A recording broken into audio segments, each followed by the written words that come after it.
Layla nini taban. Taban.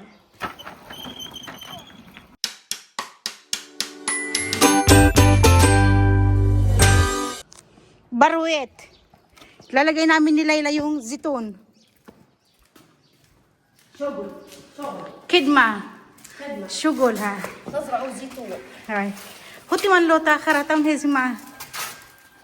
Si Layla. Niskul gat likuin Layla. Layla nini taban. تعبان. أخذ الجيستة. Kita. For today's video mga nanay, kargador muna ang mga lola nyo, ako at si Layla. Salamat nga pala kay Layla at lagi ko siyang madali ko siyang matawag. Itong mga baby olive na ito, itatransfer muna namin to sa garden ng biyanan ko habang iniintay na matapos ang winter bago siya itanim sa farm kasi baka mamatay siya kung itatanim siyang diretso. Maliliit pa kasi. Kailangan muna siyang alagaan. Doon na namin naisip sa garden ng biyanan ko kasi medyo malaki-laki ang place.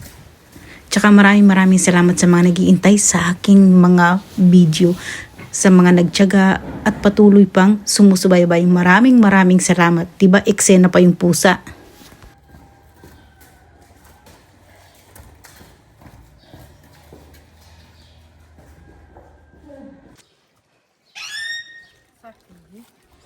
Bare. Ayan mga kananay, dahil wala kaming taga-video dyan, salita na lang kami ni Layla sa pagbibideo. Ayan, binidyo ko siya ngayon. Tapos mamaya, siya naman ang magbibideo sa akin. Si Layla, napakabait na tao. Pinsan siya ng asawa ko. Siya ang lagi kong natatawag, siya ang lagi kong katuwang. Dahil napakakwela niya, cool na cool siya. Ngayon niya, sinabihan ko siya na, Layla, magtrabaho tayo. Maggagawa tayo ng video. Ang sabi niya, oo, cool ako dyan. Cool na cool talaga yan siya.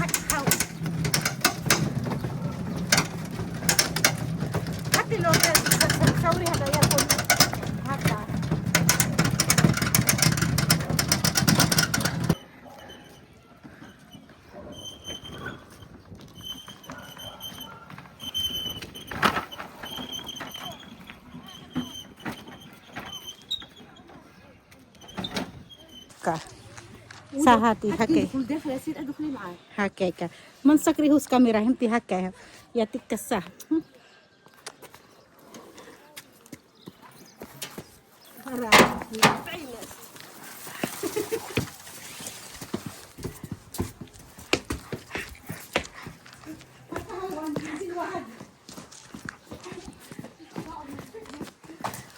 ما تصوريني. لا magkapos.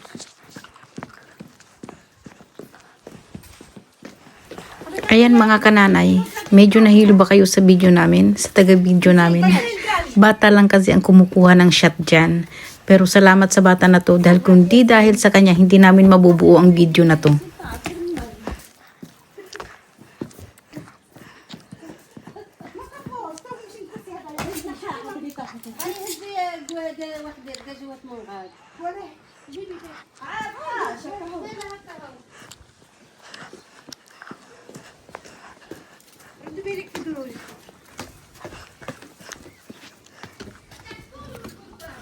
Hindi. Ara.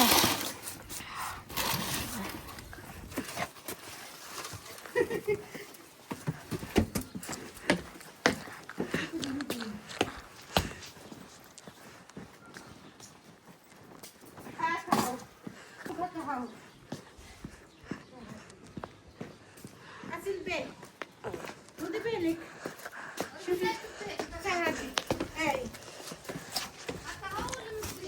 مازال مازال واحد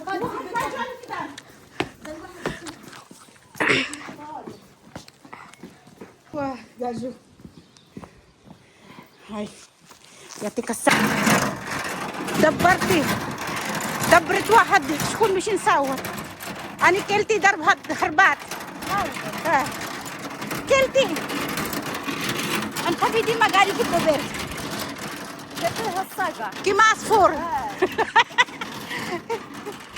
Nag-uusap kami ni Laila. Sabi namin, di ba nakahanap kami ng magbibideo sa amin. Yung bata nakalaro ng anak ko ni Mariam sa road. Nandiyan dyan kasi siya nahanap namin. Kaya sinabihan namin na i-video muna kami. Ang una kasing nagbibideo sa amin yung tiyahin ni Laila, si Kelty. Ngayon, pumasok na sa loob ng bahay dahil giniginaw daw siya. Kaya nag-uusap kami ni Laila, si Kelty lumayas, nilayasan tayo. Sabi naman ni Laila, natatakot sa sa lamig. Sabi ko naman, oo, parang ibon. Hakaw. Akarkar. Wali hakay ka maglubo. Hindi tigadi na hini hakay sa hati. Hakaw akarkab. Nimshuna.